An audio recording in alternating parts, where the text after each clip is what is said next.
1950 का दशक। भारत आजाद हो चुका था, लेकिन भीमराव अंबेडकर जानते थे, सिर्फ राजनीतिक आजादी काफी नहीं है।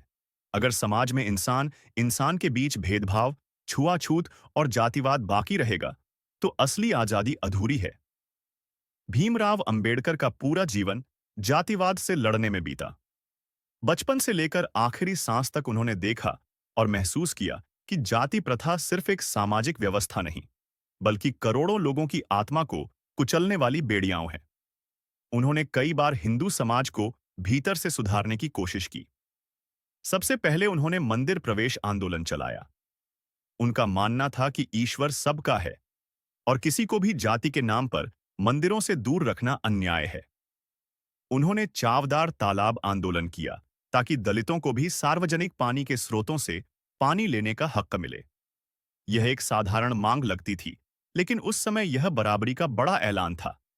साथ ही वे लगातार शिक्षा और राजनीतिक प्रतिनिधित्व की मांग करते रहे, ताकि दबे कुचले समाज को बराबरी का मंच मिल सके।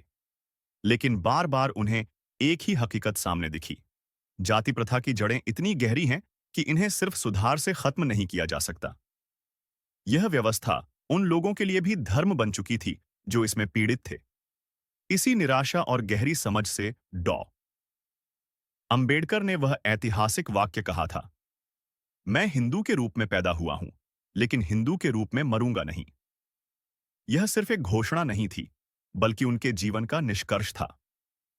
उन्होंने तय कर लिया था कि अगर हिंदू धर्म में बराबरी और सम्मान नहीं मिल सकता, तो उन्हें और उनके समाज को इससे बाहर निकलना ही होगा।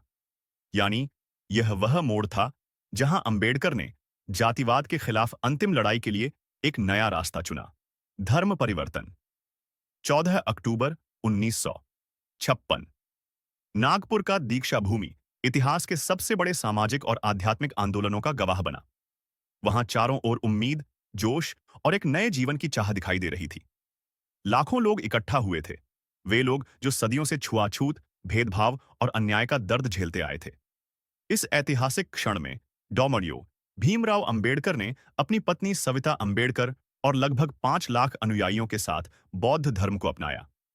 उन्होंने 3 रत्न, बुद्ध, धम्म और संघ को स्वीकार किया और पंचशील की प्रतिज्ञा ली। यह दृश्य केवल धर्म परिवर्तन नहीं था, यह असमानता और जातिवाद के खिलाफ एक विशाल सामाजिक क्रांति का उद्घोष था। दीक्षा भूमि पर गूंजती आवाजों ने दुनिया को संदेश दिया कि दलित और वंचित समाज अब खामोश नहीं रहेगा। भीमराव अंबेडकर ने स्पष्ट कहा था, मैंने बौद्ध धर्म इसलिए चुना